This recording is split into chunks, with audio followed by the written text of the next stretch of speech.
ہر قسم کی تعریف اللہ کے لیے ہے۔ ہم اس کی حمد بیان کرتے ہیں، اس سے مدد اور مغفرت چاہتے ہیں اور اپنے نفس کی برائیوں اور اپنے برے اعمال سے اللہ کی پناہ میں آتے ہیں۔ اللہ جسے ہدایت دے اسے کوئی گمراہ کرنے والا نہیں، اور جسے وہ گمراہ کرے اسے کوئی ہدایت دینے والا نہیں۔ میں گواہی دیتا ہوں کہ ایک اللہ کے سوا کوئی معبود برحق نہیں، اس کا کوئی شریک نہیں ہے، اور میں گواہی دیتا ہوں کہ محمد اس کے بندے اور رسول ہیں۔ اے ایمان والو، اللہ سے کما حقہ ڈرو اور دیکھو مرتے دم تک مسلمان ہی رہنا۔ اے لوگو، اپنے پروردگار سے ڈرو جس نے تمہیں ایک جان سے پیدا کیا اور اسی سے اس کی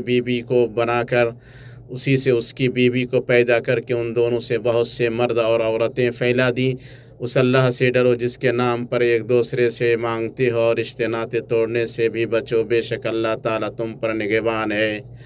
اے ایمان والو، اللہ تعالیٰ سے ڈرو اور سیدھی سیدھی باتیں کیا کرو تاکہ اللہ تعالیٰ تمہارے کام سنوار دے اور تمہارے گناہ معاف فرما دے۔ اور جو بھی اللہ اس کے رسول کی تابعداری کرے گا اس نے بڑی مراد پالی۔ اما بعد، اے لوگ، اللہ کا تقوی اس شخص کی طرح اختیار کرو جو اس کی طرف رجوع کرے، اور اس کے حکم کی مخالفت سے اس شخص کی طرح بچو جو حساب پر اور اللہ کے سامنے پیش ہونے پر یقین رکھتا ہو۔ دین کو خالص کرتے ہوئے اس کی عبادت کرو اور ایمان و یقین والوں کی طرح اس کا خوف کھاؤ۔ خواب غفلت سے بیدار ہو جاؤ کہ محرم گزر گیا اور سفر کا مہینہ آ گیا۔ نادانیوں کی نیند سے بیدار ہو جاؤ اور گزرتے دنوں سے عبرت حاصل کرو کہ نیک بخت وہی ہے جو عبرت پکڑے۔ جان لو کہ اللہ تعالیٰ نے اپنے رسول صلی اللہ علیہ وسلم کو ہدایت دے کر بھیجا۔ ان کے ذریعے اندھوں کو بینائی دی، ان کے ذریعے جہالت کی تاریکیاں اور عصبیتیں چھٹ گئیں، آبا و اجداد پر فخر غرور کرنا ختم ہوا، تیروں سے فار نکالنا، دنوں اور موسموں سے بدشگونی لینا رخصت ہوا۔ نہ ماہ سفر منحوس ہے، نہ جمادہ بے برکت ہے، بذات خود نہ کسی دین میں سعادت ہے اور نہ ہی بدھ کے دن میں نحوست ہے۔ اسلام آیا تاکہ جاہلیت کے عقائد کو ڈھا دے اور مسلمان کے لیے صحیح عقیدے کی تعمیر، درست توحید اور مضبوط یقین پر کرے، جو عقلوں سے کھلواڑ کرنے والے تمام اوہام و خیالات سے پاک ہو۔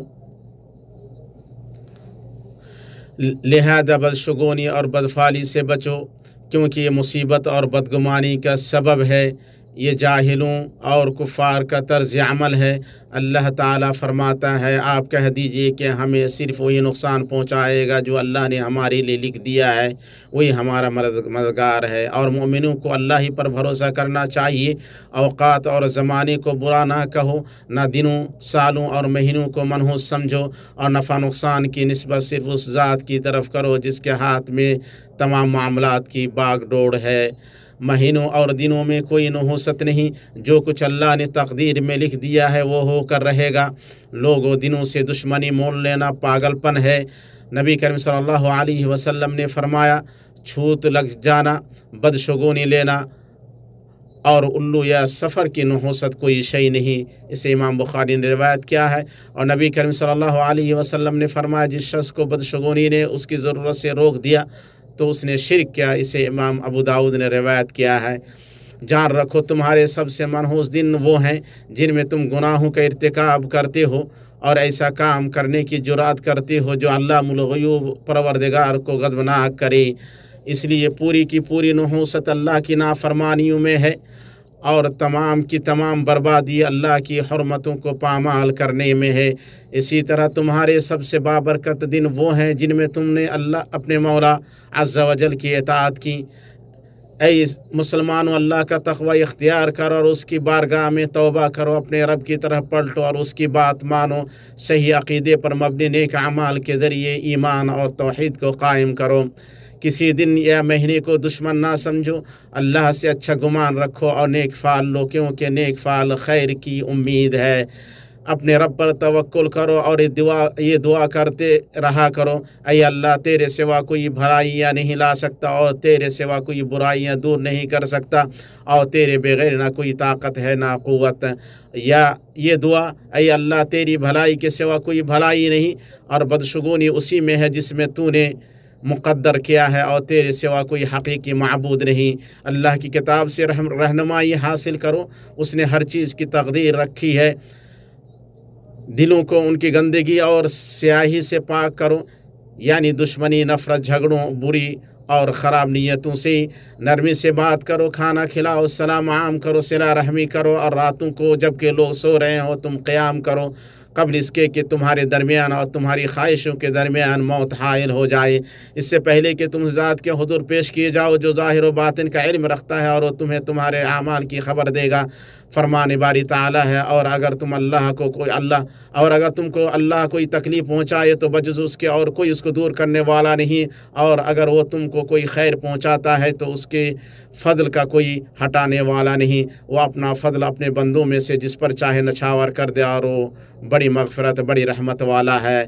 اللہ تعالیٰ مجھے اور آپ سب کو اپنی واضح کتاب اور اپنے معزز نبی صلی اللہ علیہ وسلم کی سنت سے فائدہ پہنچائے، اور ہمیں اور ان لوگوں میں شامل فرما دے جو بات کو بغور سنتے ہیں اور بہترین قول پر عمل کرتے ہیں۔ مومن، تم سب مل کر اللہ سے توبہ کرو، تم فلاح پاؤ گے۔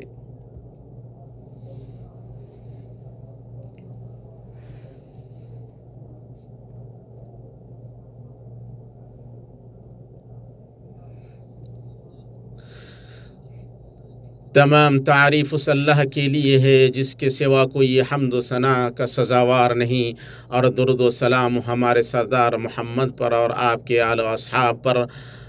اما بعد، انوار نبوت میں سے ابو ہریرہ رضی اللہ تعالیٰ عنہ کی روایت ہے کہ رسول اللہ صلی اللہ علیہ وسلم نے فرمایا، بدشگونی کی کوئی حیثیت نہیں، اس میں بہتر نیک فعل ہے۔ صحابہ کرام نے عرض کیا، اللہ کے رسول، نیک فعل کیا ہے؟ آپ صلی اللہ علیہ وسلم نے فرمایا، اچھی بات جو تم میں سے کوئی سنے۔ اسے امام بخاری نے روایت کیا ہے۔ اللہ کے بندو، نیک فعل لو، دوزخ کے سوا ہر مصیبت عافیت ہے، قبر کے سوا ہر تنگی وسعت ہے، اور شرک کے سوا ہر گناہ کی معافی ہے۔ اگرچہ ہم مصیبتوں کا حسن نہ دیکھ سکیں، تب بھی اللہ نے جو مقدر کیا ہے وہی در حقیقت خوبصورت ہے۔ اللہ کے بندو، خلوت و جلوت میں اللہ سے ڈرو، اور اپنے ظاہر و باطن اعمال کی اصلاح کرو، اور شکر کے طور پر اپنے اعضاء کو اس کی اطاعت میں استعمال کرو، اور جو تمہارے نبی صلی اللہ علیہ وسلم لے کر آئے تم اس کی حفاظت کرو، اور ان پر بکثرت درود بھیجو، کیونکہ ان پر درود بھیجنے سے تمہیں اجر، کامیابی اور قبولیت حاصل ہوگی، اور درود کی کثرت سے بندشیں کھلیں گی، مصیبتیں دور ہوں گی، اور قرض ادا ہوں گے۔ اے اللہ ان پر درود و سلام نازل فرما، اور اے اللہ تو راضی ہو جا چاروں خلفاء راشدین سے اور بقیہ معزز عشرہ مبشرہ سے اور اپنے چنیدہ نبی کی ازواج مطہرات سے۔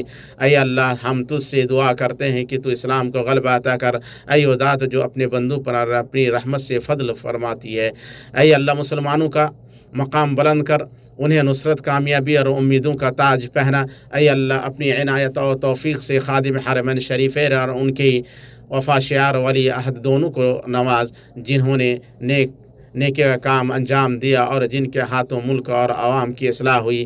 اے اللہ انہیں اپنی مدد سے سر بلند کر اور اپنی توفیق و نصرت سے ان کی مدد کر۔ اے اللہ تمام مسلمانوں کے حکمرانوں کی حفاظت فرما، انہیں اپنی کتاب اور نبی صلی اللہ علیہ وسلم کی سنت کے مطابق عمل کرنے کی توفیق